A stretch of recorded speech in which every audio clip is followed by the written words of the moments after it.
Hello guys, ಎಲ್ರಿಗೂ ನಮಸ್ಕಾರ. ನಾನು ನಿಮ್ಮ ಡ್ಯಾಮ್ಸನ್ ಕನ್ನಡಿಗ ಮಾತಾಡ್ತಾ ಇರೋದು. ಸೊ ಇವತ್ತು ಏನಪ್ಪ ವಿಶೇಷ ಅಂದರೆ, ಇವತ್ತು ನನ್ನ ಚಾನಲ್ಗೆ 50 ಸಬ್ಸ್ಕ್ರೈಬರ್ಸ್ ಆಗಿದ್ದೀರಾ. ಸೊ ತುಂಬಾ ಥ್ಯಾಂಕ್ ಯು ಎಲ್ರಿಗೂ. ಯಾರ್ಯಾರು ನನ್ನ ಚಾನಲ್ನ ಸಬ್ಸ್ಕ್ರೈಬ್ ಮಾಡಿ ನೋಡ್ತಾ ಇದ್ರು ಎಲ್ರಿಗೂ ತುಂಬ ಥ್ಯಾಂಕ್ಸ್. ಯಾರ್ಯಾರು ಸಬ್ಸ್ಕ್ರೈಬ್ ಮಾಡದೆ ನೋಡ್ತಾ ಇದ್ರು ಎಲ್ಲರೂ ಕೂಡ ಸಬ್ಸ್ಕ್ರೈಬ್ ಮಾಡಿ, ಹಾಗೆ ಕನ್ನಡ ಕಂಟೆಂಟ್ ಕ್ರಿಯೇಟರ್ಸ್ನ ಬೆಳೆಸಿ ಅಂತ ಒಂದು ಹೇಳ್ತಾ ನನ್ನ ಮಾತನ್ನ ಮತ್ತೆ ಮುಂದುವರಿಸ್ತೀನಿ. ಏನದು ಅಂದರೆ, ಇವತ್ತು ನನಗೆ ತುಂಬಾ ಆಗಿದೆ. ಏನದು ಅಂದರೆ, ಇವತ್ತು ದುರ್ಗಾಷ್ಟಮಿ. ಸೊ ಅದ್ರ ಜೊತೆಗೆ ನನ್ನ ಚಾನಲ್ನ ಸಬ್ಸ್ಕ್ರೈಬರ್ಸು 50 ಆಗಿದ್ದೀರಾ. ಸೊ ಇದೊಂದು ಒಳ್ಳೆ ಫೀಲ್ ಕೊಡ್ತಾ ಇದೆ ಈ ದಿನ.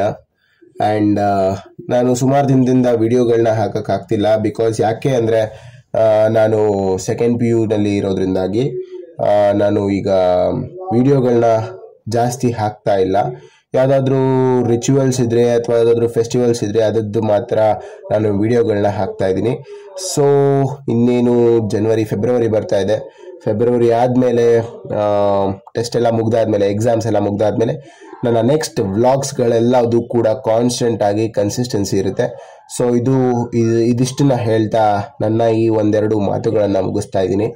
ಸೊ ಹೀಗೆ ಎಲ್ಲರೂ ಕೂಡ ಕೀಪ್ ಸಪೋರ್ಟಿಂಗ್ ಮೀ. ದಯವಿಟ್ಟು ಯಾವುದಾದ್ರೂ ಅನಿಸಿಕೆಗಳಿದ್ರೆ, ಯಾವುದಾದ್ರೂ ವ್ಲಾಗ್ಸ್ಗಳು ಈ ಥರ ವ್ಲಾಗ್ಸ್ನ ಮಾಡಿ ಅಥವಾ ಏನಾದರೂ ಬದಲಾವಣೆಗಳನ್ನ ಮಾಡ್ಕೋಬೇಕಂತ ಇದ್ದರೆ ಅದೆಲ್ಲದನ್ನೂ ಕೂಡ ಯಾವುದೇ ರೀತಿಯ ಬೇಜಾರಿಲ್ಲ ನನಗೆ. ಒಳ್ಳೆ ಕಮೆಂಟ್ಸ್ಗಳನ್ನ ಕೊಡಿ. ಆ್ಯಂಡ್ ನಿಮ್ಮ ಪ್ರೋತ್ಸಾಹ, ನಿಮ್ಮ ಪ್ರೀತಿ ಎಲ್ಲದು ಹೀಗೆ ಇರಲಿ ಅಂತ ಹೇಳ್ತಾ, ಜೈ ಹಿಂದ್, ಜೈ ಕರ್ನಾಟಕ ಮಾತೆ.